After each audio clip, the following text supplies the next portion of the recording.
무죄가 1심에서 무죄였는데 2심에서 추가로 유죄로 인정된 혐의도 있습니다. 정경심 2심에서 유죄로 추가 인정된 부분, 자산관리인을 시켜서 동양대 사무실 하드디스크 등을 은닉했다는 지시, 증거 은닉 교사 혐의 1심 무죄, 2심 유죄로 바뀌었죠. 재판부, 자산관리인 스스로 증거 은닉 의사로 공범 정 교수를 위해 실행했다고 보기 어렵고 정 교수 지시에 따라 증거 은닉했다고 볼 수밖에 없다. 재판부는 이렇게 판단을 합니다. 요게 자산관리인의 요 종전에 재판도 있었잖아요, 박성현 변호사님. 네네. 거기가 이미 유죄로 나왔기 때문에 네. 2심 재판부 판단에도 좀 영향을 미친 걸로 보이는데 저는 그 대목을 좀 주목하고 싶어요. 조 전 장관의 자택의 하드디스크도 이 자산관리인이 교체를 해줘요. 그 과정에서 조 전 장관도 그 자택에서 하드디스크를 교체하던 자산관리인과 마주칩니다. 같이 식사도 했다라는 게 검찰의 수사 결과입니다. 자, 그럼 여기서 질문. 정경심 씨가 증거 은닉 교사 혐의 유죄를 판단받았으면 부부인 조 전 장관에게는 어떻게 되는 겁니까? 조 전 장관에게도 직접적으로 영향을 미칠 수 있습니다. 증거 은닉 교사 혐의로 이미 기소가 된 상황이고 기소됐죠? 공모 여부에 대해서 일부 다툼의 여지가 있을 수 있습니다만 처가 증거 은닉 교사로 처벌된다면 같은 공간에 실제하던 조 전 장관도 같은 혐의로 유죄가 인정될 가능성이 상당히 높습니다. 뭐 예컨대 유죄가 인정 안 되려면 이 양반이 하드디스크 교체하는지도 몰랐고 설사 하드디스크 교체하는 거를 봤다 하더라도 어떤 목적으로 하드디스크를 교체하는지 나는 전혀 몰랐다. 그냥 식사만 했다. 사실관계 자체에 대해서 처와 남편의 행위가 전혀 다르지 않는 이상은 유죄가 인정될 가능성이 상당히 높은데 이에 대해서 조 전 장관이 어떤 취지로 진술을 할지는 지켜봐야 할 것 같고 검찰 수사 결과 수고하세요 라는 식의 조 전 장관의 코멘트가 있었다라고 알려지고 있잖아요. 네네. 그렇다면 유죄가 인정될 가능성이 현재로서는 높아 보입니다. 다만 정 교수의 증거 은닉 교사 혐의가 대법원에서도 유죄가 유지될지는 좀 더 지켜봐야 합니다. 변수가 있다. 그 이유가 증거 인멸이든 증거 은닉이든 증거 인멸죄는 수사를 받고 있는 당사자가 자신의 증거를 직접 인멸한 경우에는 성립하지 않습니다. 그렇죠. 이 당사자에게 자신에게 불리한 증거를 숨기지 말라고 기대할 수는 없다는 이유 때문입니다. 그렇지만 이를 넘어서서 남을 시켜서 나와 관련된 증거를 인멸하도록 교사한 혐의는 단순히 방어권의 차원을 넘어선 남용이라고 평가받기 때문에 예. 증거 은닉 교사 혐의로는 처벌을 받게 되는 것입니다. 그런데 1심 재판부가 무죄를 선고한 이유는 정 교수가 직접 실행을 했다고 보았기 때문입니다. 즉, 정 교수와 자산관리인이 증거 은닉 행위를 직접 실행했다면 당사자 스스로가 자신에게 불리한 증거를 은닉한 행위에 해당하기 때문에 방어권의 연장선상으로서 무죄에 해당한다고 판단한 반면에 2심 재판부가 유죄로 판단한 이유는 정 교수는 직접 실행 행위에 가담하지 않았다는 이유 때문입니다. 즉, 자산관리인에게 교사만 해두고 정 교수는 직접 실행하지 않았고 정 교수가 일정한 행동을 했다고 하더라도 이는 증거 은닉의 직접 실행 행위의 사전 단계, 준비 행위에 불과하기 때문에 증거 은닉 교사 혐의로 처벌할 수 있다는 취지의 판시입니다. 이 부분은 일종의 사실관계 판단이고 법리적인 판단도 가미되어 있기 때문에 대법원에서 어떤 판단을 할지는 조금 더 지켜봐야 하지 않을까 싶은 생각이 듭니다. 그렇군요. 그걸 왜 시켜요? 자기가 인멸했으면 처벌 안 받는 거잖아요. 그렇습니다. 예. 왜 시켜요? 아마 직접 실행행위를 하는 과정에서 본인의 행위가 드러남으로써 수사가 확대될 상황을 우려하지 않았을까 싶은 추측이 드는데 한견이었죠, 그거. 예, 그럴 수 있다고 생각이 드는데 남을 시킨다면 오히려 증거 은멸죄의 교사 혐의로 처벌받을 수 있다는 사정을 흥미롭네요. 인지하지 못했을 수도 있다고 보입니다. 그렇군요. 자, 물론 조 전 장관이 증거 인멸을 교사했다라고 단정할 수 절대 없다라는 말씀 드리겠습니다. 1심도 그렇고 2심도 그렇고 이 정경심 씨의 태도를 질타했습니다. 왜 자꾸 그거 남 탓을 하냐는 겁니다. 1심, 피고인은 단 한 번도 자신의 잘못을 인정하고 반성한 사실이 없다. 2심 재판부도요.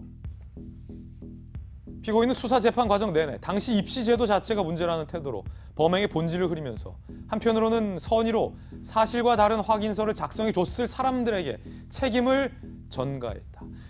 이거는 박정환 전 대변인 처벌할 수 없는 영역이에요. 남에게 책임을 전가하는 것. 보세요. 사실과 다른 확인서를 써줬을 누군가가 존재하잖아요. 수많은 스펙 과정에서. 그런데 그 사람들은 양심의 가책을 느꼈지만 선의로 아마도 그 가짜 스펙을 써줬을 거다. 재판부는 이렇게 설명하면서 왜 그 사람들에게까지 책임을 전가하느냐. 이건 처벌의 대상은 아니지만 재판부가 이걸 질타한 이유는 뭘까요? 그러니까 지금까지 쭉 봤습니다마는 지금 뭐 정경심 씨의 재판 과정에 대해서는 많이 소개가 안 됐고 대신 국민 여러분들이 많이 기억하는 거는 조국 전 장관의 재판 과정에 있었던 많은 SNS 활동을 보셨을 거예요. 사실관계가 드러남에도 불구하고 그 전에 본인이 얘기했던 게 거짓임이 확인이 됨에도 불구하고 늘 조 전 장관은 아니라고 하고 이거는 뭐 재판부 혹은 검찰의 잘못이라고 얘기하고 왔던 것들을 저는 지금 이 재판부가 2심 재판부가 저런 식으로 꼬집은 거 아닌가 싶은 생각이 듭니다. 그러니까 전반적으로 사실관계에 의한 법률적인 문제, 범죄 행위 이전에 태도 자체가 본인이 갖고 있는 태도와 인식 자체가 내가 지금까지 했던 많은 인턴 유전서, 인턴 증명서의 위조, 이 가짜 인턴 증명서는 다 입시제도 탓이고 남들도 다 그렇게 했고 그 다음에 사실과 다른 확인서도 내가 하려고 한 게 아니라 저 사람이 써줬기 때문에 난 어쩔 수 없는 거다라고 생각하는 이 인식 자체가 저는 재판부가 굉장히 못마땅하게 생각했을 거라고 생각하고요. 좀 전에 우리 증거인멸 교사 혐의에 관련해서도 재판부는 이런 식으로 얘기를 합니다. 우월한 지위를 이용해서 그런 지시를 해놓고 조용한 곳에서 차분히 살펴볼 의도라고 강변하면서 범의를 극구 부인했다. 그러니까 의도적으로는 교사를 해놓고도 이거를 이 재판 과정에서도 늘 아니라고 얘기하면서 항변하고 나는 죄가 없음을 극구 부인해 왔던 게 저는 재판 과정에 오히려 양형을 정하는데 재판부에 더 나쁜 소재로 그다음에 판단의 근거로 채택이 됐지 않았나라는 생각이고요. 이런 점들이 저는 오히려 범죄 사실 자체는 놔두더라도 이 인식 자체에 대해서 국민들이 굉장히 지금 현재 공분하고 있는 것 아닌가라고 생각을 합니다. 자, 저희들은 1심 재판 결과 때에도 2심의 판단을 지켜봐야 한다는 말씀을 제가 직접 거듭 드린 바 있습니다. 이번 2심 판결 역시 상당수 증거에 의한 1심과 동일한 판단에 대한 패널 개인들의 견해를 보도해드리면서 3심, 최종심 대법원의 판단을 지켜봐야 한다는 말씀 거듭 드리겠습니다.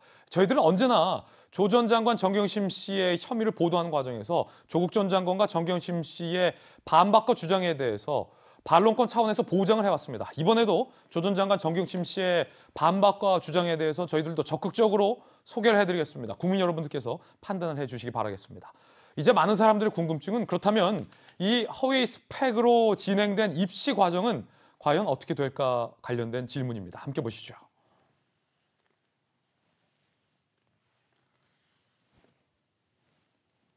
조민 입시 비리 유죄, 고졸의 갈림길. 부산대 18일 최종 결정하겠다 밝혔죠. 부산대 의전원 입시 당시에 동양대 총장 명의 표창장 키스트 인턴십 확인서가 제출됐고 법원은 위조를 판단했죠. 부산대 의전원 공고문, 허위 서류 제출 사실이 드러나면 입학을 취소한다. 부산대 학치, 법원 판결 이후 부정한 방법이 확인되면 입학을 취소할 수 있다라고 돼 있어 18일에 부산대가 어떤 결정을 할지가 주목되고 있습니다. 부산대 입학공정위, 그동안 조사 내용과 이번 항소심 판결문을 토대로 18일 전체 회의를 열어 최종 의견을 낼 방침이다라고 밝혔고요. 의전원 입학 취소 땐 의사 자격이 상실되는 것 아니냐라는 분석도 나오고 있습니다. 자, 고려대도 곧 조치할 예정이라고 합니다. 2010년 입시 당시 당국대 의대 논문, 공주대 논문 초록이 제출됐고 법원은 허위 위조로 판단됐죠. 고려대 학칙에 따르면 입학 허가가 취소될 수 있습니다. 그렇다면 고졸이 되는 겁니다. 조민 씨의 과거 이야기 들어보시죠. 그러면 정말 억울하죠. 제 인생 10년 정도가 사라지는 거니까요. 근데 저는 고졸돼도 상관없다고 생각하고 있습니다. 시험은 다시 치면 되고 30에 의사가 못 되면 40에 되면 된다고 생각합니다. 자, 고려대와 부산대의 입장 발표도 기다려보겠습니다.